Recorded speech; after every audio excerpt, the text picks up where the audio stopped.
어느 날 밤, 주인공인 영호는 침대에 누워서 잠을 청하려고 했지만 눈을 감아도 잠이 오지 않았습니다. 시계는 밤 1시를 지나치고 있었고 여전히 그의 두 눈은 깊게 자리 잡은 걱정들과 스트레스로 가득 차 있었습니다. 그렇게 불면의 밤이 또다시 찾아온 것입니다. 영호는 불면증이 가져오는 피로감과 무기력감에 지쳐가고 있었고 어떻게든 극복하기 위해 다양한 시도를 해왔습니다. 먼저 영호는 자기 전 스마트폰이나 컴퓨터 사용을 피하는 디지털 디톡스를 시도했습니다. 그는 베드타임 루틴으로 따뜻한 물로 샤워를 하고 잠옷을 갈아입고 은은한 조명 아래 책을 읽으며 마음을 진정시키기 시작했습니다. 이러한 작은 변화들이 서서히 그의 수면 습관에 도움이 되기 시작했습니다. 주말마다 하던 야식을 멈추고 저녁 식사를 가볍게 바꾼 것이 그의 수면 질을 높여주었습니다. 두 번째로 영호는 잠들기 1시간 전부터 스트레칭과 가벼운 요가를 통해 몸의 긴장을 풀어주었습니다. 이로 인해 그는 달콤한 피로감을 느꼈고 침대에 누우면 자연스럽게 잠이 오게 되었습니다. 그는 아침에 일어났을 때 상쾌함을 느낄 수 있었고 하루를 시작하는 에너지가 훨씬 좋아진 것을 실감했습니다. 세 번째로 그는 수면 환경을 개선했습니다. 침실을 어둡고 조용하게 유지하며 실내 온도를 약간 선선하게 설정했습니다. 특히 적절한 온도의 공기와 부드러운 침구는 그의 깊은 잠에 필수적인 요소였습니다. 그는 공기정화 식물도 배치해서 신선한 공기를 유지하려고 노력했습니다. 네 번째로 영호는 마음의 평화를 위해 명상과 심호흡 연습을 꾸준히 병행했습니다. 심호흡을 통해 그는 하루 동안 쌓인 모든 부정적인 감정을 날려버리며 내면의 안정을 찾았습니다. 명상은 그의 신경을 진정시키고 빠르게 잠들 수 있도록 도와주었습니다. 마지막으로 영호는 자신만의 수면 일기를 작성하기 시작했습니다. 매일 밤마다 자신이 언제 잤고 어떤 기분이었는지를 기록하며 수면 패턴을 이해했으며 어떤 날에 더 좋은 잠을 잤는지 분석했습니다. 이를 통해 그는 의미 있는 데이터를 수집하며 자신의 수면 습관을 체계적으로 개선해 나갔습니다. 이러한 노력의 결과로 영호는 불면증으로부터 점차 해방되어 갔고 꿀같은 잠을 즐기게 되었습니다. 그의 이야기는 불면증으로 고생하는 많은 사람들에게 영감을 주었습니다. 작은 변화가 큰 변화를 만든다는 것을 깨달은 그는 주변 사람들과 자신이 찾은 수면 팁을 공유하며 건강한 수면을 독려했습니다.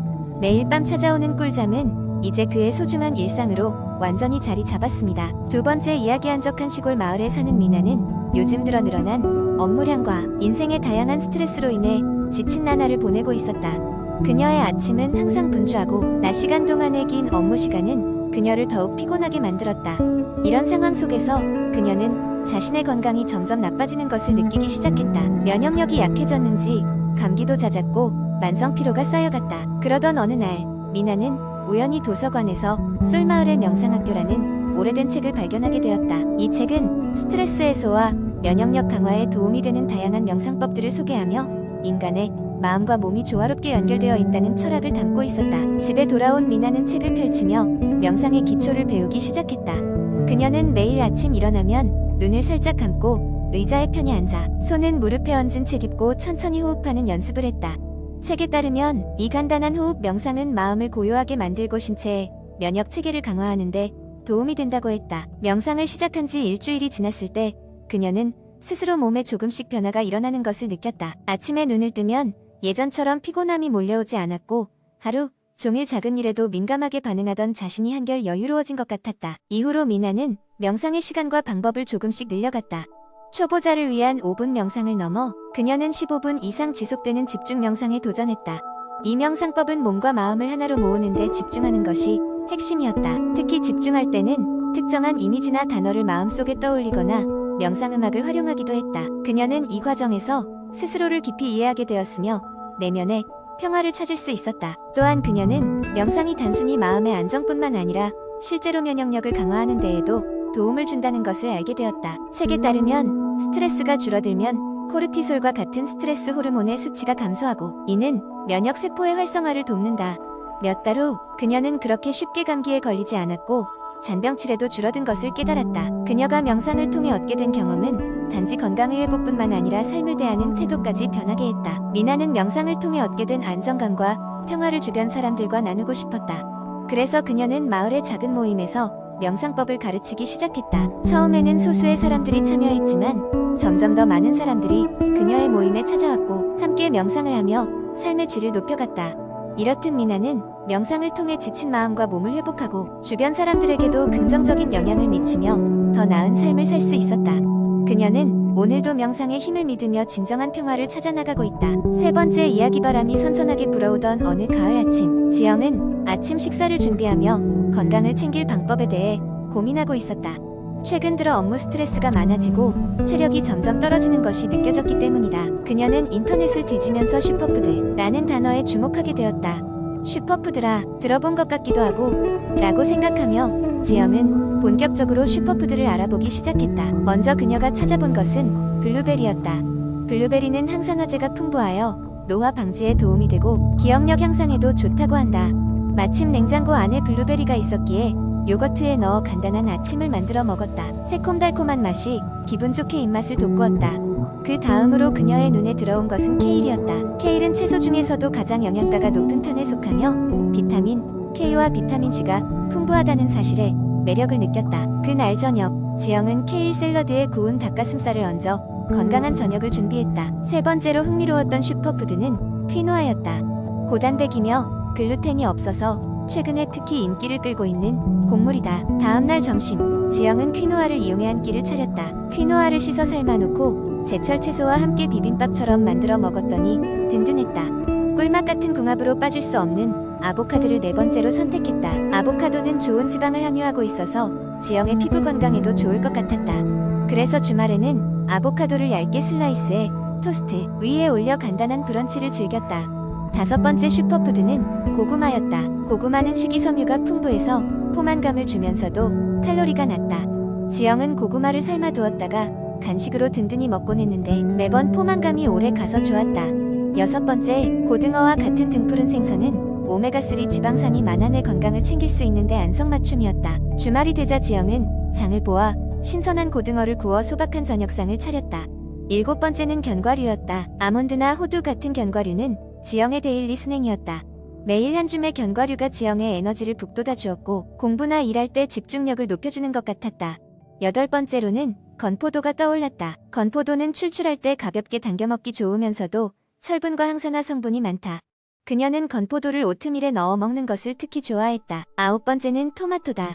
토마토는 비타민C는 물론 리코펜이 풍부하여 그녀의 피부에 좋은 영향을 미쳤다. 지영은 토마토를 다양하게 활용했는데 샐러드에 넣거나 소스를 만들어 파스타 요리 등에 사용했다. 마지막으로 열 번째로 그녀가 선택한 것은 다크 초콜릿이었다.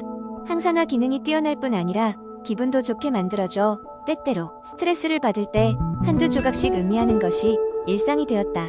이렇게 지영은 새로운 식습관을 통해 몸도 마음도 회복해 나갔다. 매일 아침 일어나는 것이 더 상쾌해지고 점점 더 건강해진 자신을 보면서 지영은 앞으로도 지속적으로 슈퍼푸드를 활용한 건강한 식단을 유지하기로 했다.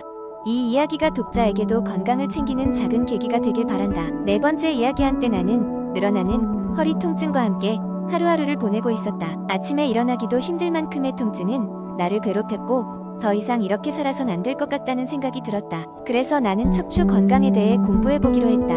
우선 인터넷과 책을 뒤지며 척추의 좋은 자세에 대한 정보를 모으기 시작했다. 많은 자료들이 바른 자세의 중요성을 강조했다.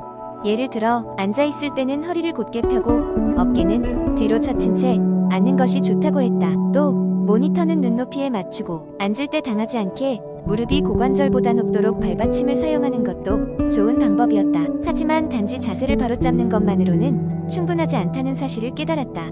일상에서의 운동이 필수적이었다. 내가 처음 시도한 것은 요가였다. 요가는 몸과 마음의 밸런스를 맞춰주는 운동으로 특히 척추에 무리를 주지 않으면서도 효과적으로 근육을 강화해준다고 했다. 나는 매일 아침 30분씩 요가를 시작했다. 초기에는 몸이 뻣뻣해서 많은 동작이 어려웠지만 꾸준히 하다 보니 점점 유연해지는 내 자신을 발견했다. 특히 고양이와 소 자세는 척추를 부드럽게 만들어주는데 효과적이었다. 그 후 근력을 조금 더 집중적으로 키우고자 필라테스를 추가했다. 필라테스는 코어 근육을 강화해 척추의 부담을 줄이는 데 큰 도움이 되었다. 강사의 안내에 따라 호흡에 집중하며 정확한 동작을 따라하다 보니 척추가 점점 더 튼튼해지는 느낌을 받았다. 동시에 자연스럽게 바른 자세를 유지할 수 있었다. 필라테스와 요가를 병행하면서 나는 평생의 척추 건강을 위한 발판을 마련할 수 있었다. 이런 신체 단련 노력 외에도 생활습관 역시 변화가 필요했다. 장시간 앉아서 일하는 내 직업 특성상 중간중간 일어나 스트레칭을 하는 것이 중요했다. 매 시간마다 잠깐이라도 자리에서 일어나 몸을 풀어주는 습관을 들였다. 뿐만 아니라 하이힐 대신 편안한 신발을 선택하고 무거운 물건을 들 때는 무릎을 사용해 척추를 보호하도록 노력했다.